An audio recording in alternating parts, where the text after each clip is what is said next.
Hi, and welcome to Career Happy with Julie. This is a new monthly series here on Anderson Community Television. I'm Julie Bauke. I'm a career strategist and owner of the Bauke Group, a career happiness firm. My goal is for you to get the tools, the knowledge, and the resources, and yes, even the ahas to help you get career happy, or if not entirely career happy, career happier than maybe you are today, or maybe even than you ever thought you could be. You know, there's no magic formula to being happy at work or being happy in your job or career. And as I always say, the career fairy isn't coming. This is all you, all what you have to do for yourself. Just a little bit about my background. The first half of my career was in human resources. So on the side of the desk where I interacted with employers and employees constantly. And I learned a lot about why people are unhappy at work, what keeps them stuck in positions that they know aren't right for them, and the fear and the difficulty of moving forward to find something else that is a better fit. The last half of my career has been in the career management world, working with individuals and inside of organizations to help people figure out what their own career happiness looks like, and once they've figured it out, how to get it. This series is going to be focused on where you are right now in your career and how you might do something different, slightly different, how you might pivot, how you might even find ways to be happier where you are. We're going to bring you all kinds of great information that's going to be relevant and applicable whether you're 22 or 72. And so let's get started. Today what I want to talk about is this whole concept of career happiness. You know, the reason why it's so elusive and so difficult is that it's something we were never taught. Depending on where you are generationally, you may be of the generation where work and happiness weren't two words that ever went together. You simply went to work, did your work, came home, and then you had a life outside of work, and that was where you were focused. We're in a world today, though, where I think it's so important to integrate your work with the rest of your life. It's impossible to be a different person when you walk across the threshold every morning and then walk out every night and put your real face on and try to be who you really want to be and who you're really meant to be. I think it's really important to integrate those things. So we're going to be talking about all kinds of great topics associated with you and your career success, or as I like to call it, your career happiness. You know, this is hard. It's hard to figure out what's going to make you happy at work, and it's hard to get it, but it is so important. You know, in my experience, everybody is either looking to define, get, or own their career happiness. What does that mean? Define, the way that looks is, it's somebody who says something like, I don't know what I want to do, but I know it's not this. Have you ever said that? If you haven't said it yourself, I bet you've heard it from a lot of your colleagues or your friends. Or if you've ever said anything like, I don't know what I want to be when I grow up. I don't know what I'm going to do when I grow up. And you're anywhere over 18, the first thing I'm going to tell you is, you're already grown up, so you need to figure it out. So people who are trying to define their career happiness generally identify themselves by saying some form of one of those statements. Now sometimes people say, I know what I want to do. I know it's going to make me happy at work. I know what it is. I just don't know how to get it. They may feel like it's out there, maybe even feel like it's attainable, but they feel like their feet are just stuck in concrete and they don't know how to cross that seemingly insurmountable gap from where they are to where they want to be. So those are people who are looking to get their career happiness. Own. If you're looking to own your career happiness, that's kind of like, I call that's where everybody else falls. Let's say you're working inside of an organization and you're relatively happy, but you'd like to figure out how to get to the next level, or you'd like to know more about how to get ahead of yourself. How do I position myself best for my next move? In other words, how might I manage my career more effectively where I am? Also, people who are looking to own their career, those are people who say, you know, I'm okay where I am right now, but I see my life changing, and in 5 years, I think I'm going to want to be doing something different. Or maybe it's a year from now, or maybe 10 years from now. And so those are people who say, I want to not wait until the day I'm not happy where I am anymore, but I want to learn some tools and strategies to figure out how to really be the driver in my career. So you're either looking to define, get, or own. So ask yourself, are you a D, are you a G, or are you an O? So what I recommend to start this whole process is that you get a notebook.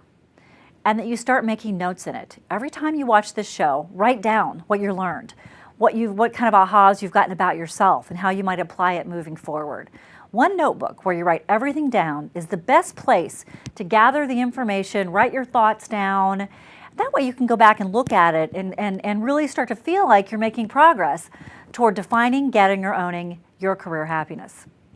Now today, we're going to talk about defining it. We're going to talk about defining your career happiness. You know, maybe you've heard the phrase before when people say, you know, I don't exactly know what I'm looking for, but I'll know it when I see it. That may be true with some parts of our lives, but the problem with saying that about finding your perfect job or finding your career happiness or being happy at work is that, you know, you're kind of pointing at something that you hope is out there, and by not being able to articulate it or really sort of narrow it down and use words around it and structure it, you also deprive yourself of the ability to share it with other people and deprive them of the ability to help you get your career happiness. So I've come up with, based on all my experience, my own career happiness formula. We're going to talk about that today. Now, caution, you're not going to be able to move through all of this and have your answers for what makes up your career formula all at once or in one sitting or even and then maybe even in the next few weeks. But I want to start planting those seeds now so that when you have more self-awareness and you've gone through some of the stuff we'll go through together, you're in a much better place to be able to articulate what your career happiness is. So let's break it down. The first piece, there's 4 parts of the career happiness formula, and each of those pieces must exist simultaneously for you to be career happy. The first part is doing what you like or what you love. Doing what you like or what you love. Sometimes we get so busy working that we can't even articulate what it is we like. Or we look at our jobs and we say, I don't like anything about it except lunchtime and Friday at 5. And that's not a great way to go through your career. So what do you like to do? Or maybe even hopefully, what do you love to do? And how can you get more of that? Certainly, there are parts of our jobs that we like better than others. But when there's more about our jobs that we like, when there's less about our jobs than what we like than what we don't like, then we start to get into trouble. So you want to always be in a role where you get to do a fair amount of what you actually enjoy doing. So that's part 1. Part 2, what are you good at? Or what are you great at? What are you good at? A lot of times, the things that we like to do, we're also good at. And we like them because we're good at them, but not always. Sometimes what we like to do, we're not good at. And the first thing that always pops to mind when I think about this is singing. A lot of us know that we are not good singers, but we still like to sing. That's why we roll the windows up in the car and we sing in the shower, because we don't want to inflict our singing on the world at large. But also sometimes we're good at something, but we don't like it, or we don't like it anymore. Have you ever been in a role where you're so good at something that no one wants to give you the opportunity to do something else? They keep coming to you and saying, hey, we really need you to do this. And you say, I've been doing this for so long, I'd really like to try something else. And they say, oh, Kathy, you've got it. We really, really need you to do this. You're so good at it. You're the best we've ever had. And it's really flattering because it feels good to be valued. But the fact remains that you're burnt out. So sometimes we like something and we're good at it, but as time goes on, we're still good at it, but we don't like it anymore. Well, what happens when we like something, when we don't like it anymore, we put less effort and we probably aren't showing up as well. And so we may not even be showing up as good at it anymore. So those are the first 2 pieces. Like it, good at it. The third piece is something you can get paid to do. And there's 2 pieces of that. You need to know what your requirements are from a salary standpoint. And you have to be realistic. If you're looking to make a lot of money someday and you really want to be wealthy, and that's very important to you, then probably being a preschool teacher is not going to be the best path for you. And so you have to make sure that you've got congruence between where you want to be in your life and the salary of the type of work you're pursuing. And that's just part 1 of the pay you to do. The second half of that is what the market is looking for. If you took any economics classes in high school or college, then you know that supply and demand is present in almost every area of our lives. The job market is exactly the same. If the market does not require or demand what you want to do, what you like to do, and what you're good at, then you're not going to be able to find those kind of jobs. So you have to be aware of what the market is looking for and how what you desire to do fits into that. There's all kinds of studies done on what jobs are in growth mode and what jobs are declining. So just to use a really simple example, if you love repairing typewriters, you're probably not going to be able to find enough work to sustain you. So you have to make sure that what you like to do and what you're good at is actually in demand. The fourth piece of it, this is kind of the big elephant in the room because there's so much to it, and that is we are career happy when we can work in a place and a way in which we can be successful. So that has a lot of pieces to it. For example, the leadership style of the organization, your direct supervisor, your colleagues, the distance of your commute, the values of your organization that you work in, the products and services that your organization puts out. And so you have to be aware of what all those things are for you. If you are someone who really needs a more flexible work environment, then there are certain organizations in which you will not thrive. The kind of organizations where if you get there at 8:32, then you are seen as not committed. That's not going to work for you if you need a flexible work environment. So how can you work and where can you work to be successful? If you've got to commute an hour each way every day, if you do not respect the organization, maybe you used to, but now you don't. We all have, and this is what is naturally or generally called the culture of where you work. Where do you fit best? And so you have to understand that finding a place where you fit is important. The analogy I always use is, let's say you're an apple and you're trying to fit in on an orange tree. Although apples and oranges are both perfectly delicious pieces of fruit, the apple does not fit on the orange tree, nor does the orange fit on the apple tree. So if you're an orange hanging on an apple tree, although it might be a lovely place to be, it's not lovely for you, and that's okay. It doesn't mean that they're right and you're wrong, or vice versa. It just means that you can't coexist in a way that you can all be successful, in a way in which you'll be able to do your best work. So you have to go find an apple tree so that you can be successful. So place and way is a big one. Like love, good at, great at, paid to do, place in a way you can be successful. And you know what? Here's the hard part, is your definition of career happiness based on that formula is very different from mine, or from the person that sits next to you at work, or the person you sit across from at the dinner table every night. And so you don't have to apologize for it. Your definition of career happiness is yours and yours alone, which means that not every job is a fit for you and no one can go find it for you. It really is something that you have to be very clear on what you're finding. So if I said to you, take this car and drive to Dallas, you could probably, with a lot of stumbling around, find Dallas.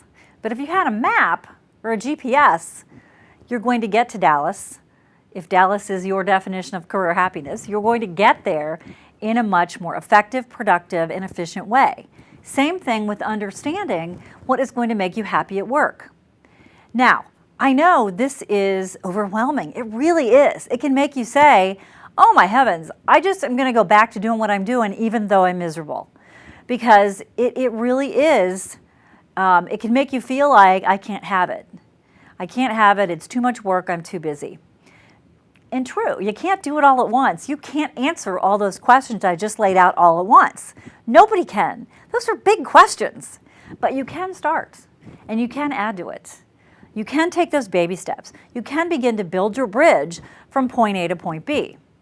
You know, once you find it, and here's another, just to layer on the difficult things, once you have it, you might think, yes, I've arrived, I'm there, I'm career happy, woo, all's great. You know, my life is going to be wonderful from here on out. Here's the problem. On Friday, you may have it, and you may think, rockin'. On Monday, you might go to work, and all of a sudden, you have a new boss. And it's that guy from 2 departments over that you cannot get along with and you've never been able to. His management style might be very different from yours. or the company gets purchased, or your job changes, and all of a sudden you went from career happiness on Friday to potential career misery on Monday. And it only takes sometimes that one change that's entirely outside of your control to make the whole thing come tumbling down. And so that's why consistent vigilance through this process is significant. Being in the wrong job for 10, 20, 30, 40 years is really painful. And so I always say you got to pick your poison. You got to pick your difficulty. Do you want to be in the wrong job for 10, 20, 30, 40 years? Or do you want to do the hard work right now? And whether that is you at 25, 35, or 45, it is always worth it to figure out what career happiness means for you. Here's the challenge. What is career happiness for you today? Let's say you're 30. What's career happiness for you today is not the same as it will be when you're 35 or 40, because all these different things change. And so keeping up with all this stuff is very, very difficult. You know, I saw a poll recently, or a study done, that said 70% of people are unhappy at work. 70%. 70% of our population says, I'm unhappy where I am.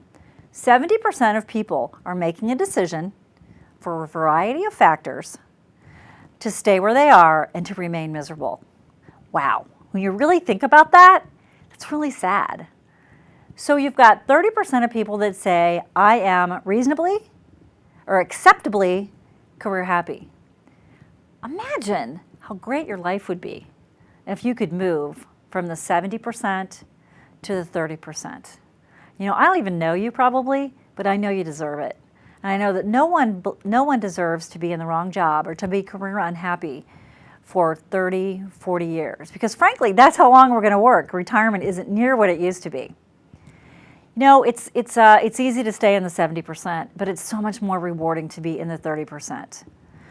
When you are in a position where you like your job and you're good at it and you're working in a way and a place that you can be successful, you will, guaranteed, easily outshine your peers. Think about it. If 70% of your coworkers are miserable, they're probably hanging out on Facebook, doing the bare minimum, coming in late, rolling their eyes in meetings, and doing all that stuff that are outward signals of career unhappiness. So what if, just what if, you could move from the 70 to the 30? Not only would your performance rise, you would be outshining and outperforming your peers. You would rise above the crowd.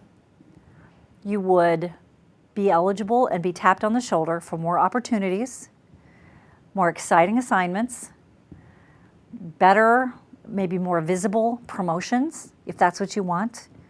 You would have leverage. You would have money in the bank, credit in the bank toward growing your career inside that organization.